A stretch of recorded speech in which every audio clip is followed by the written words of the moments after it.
지난 4월 캐나다의 일자리가 전달보다 4만 1천 개 늘어난 것으로 집계됐다고 캐나다 통계청이 최근 밝혔습니다. 이는 당초 경제계 전망치를 상회한 것이랍니다. 실업률은 5.0%로 전달과 동일한 수준을 유지했습니다. 그런데 로젠버그 연구소의 데이비드 로젠버그 소장이 캐나다 고용 통계의 허황됨을 지적했습니다. 기고문의 제목은 서글픈 캐나다의 일자리 증가, 기적이 아니라 신기루입니다.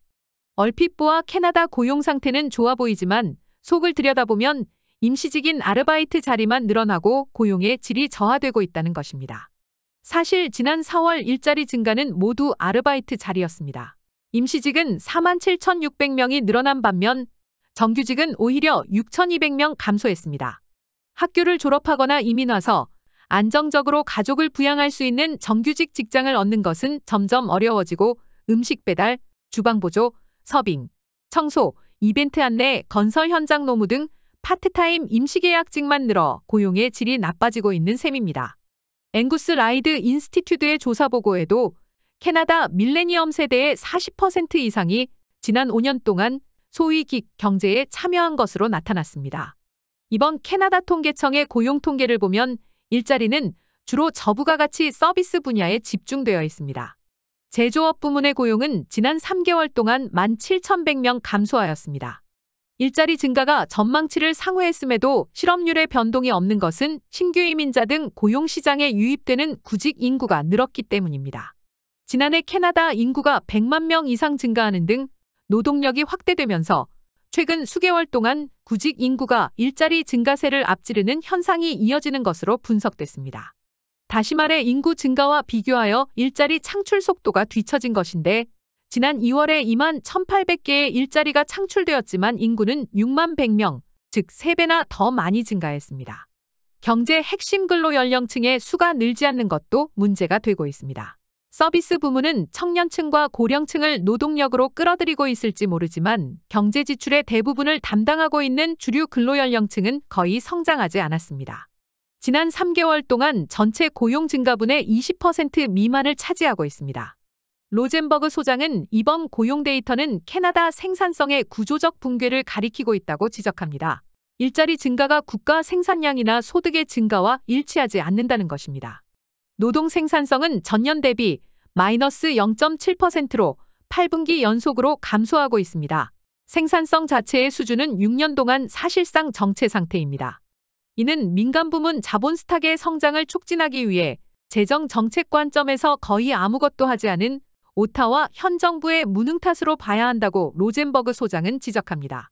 캐나다는 사상 처음으로 연간 사망자 수가 출생아 수를 넘어선 일본을 따라가기 직전입니다. 이민붐이 격차를 메우고 있지만 필요한 노동력이 뒤죽박죽 제대로 배치되지 않고 있습니다. 노동력 부족이 캐나다 경제 성장의 큰 저해 요소라는 기사들이 많이 나왔습니다. 그런데 미카엘 스쿠테루드 워털루 대학 경제학과 교수는 노동자가 없는 것이 아니라 기업이 원하는 노동자가 부족하다고 지적합니다. 다시 말해 캐나다의 현재 경직된 노동시장은 근로자 수의 감소가 아니라 근로자 수요의 증가를 대처 못하기 때문이랍니다. 그리고 해결책은 이민자 등 값싼 노동력으로 그 수요를 충족시키지 않는 것인데 이는 인구의 노동 생산성과 평균적인 경제적 생활 수준을 저해합니다. 근로자에 대한 고용주의 요구는 임금, 이자율, 기술 발전, 소비자의 선호도 및 소득 등 여러 경제 요인에 따라 끊임없이 변동하고 진화하고 있습니다. 1921년에는 캐나다 근로자 3분의 1이 농업에 종사했습니다. 100년이 지난 지금 농업 장비의 혁신으로 농민이 캐나다 전체 고용에서 차지하는 비중이 이제 2%도 되지 않습니다. 어느 나라나 시대도 비슷하겠지만 시대의 변화에 따라 기업들은 사람이 없다고 하고 구직자들은 직장이 없다고 말합니다. 사무직 일자리는 AI 혁명의 고통스러운 희생자가 될 것입니다. 2022년 11월 오픈 AI사가 획기적인 챗GPT를 출시하면서 이 기술이 경제에 어떤 영향을 미칠지 많은 사람들이 생각하게 되었습니다. 저명한 캐나다 경제학자 아르마인 얄리잔에 따르면 화이트칼라 노동자들도 디지털 플랫폼으로 인해 전 세계 노동자들과 경쟁하게 되면서 곧 위험에 처하게 될 것이라고 합니다.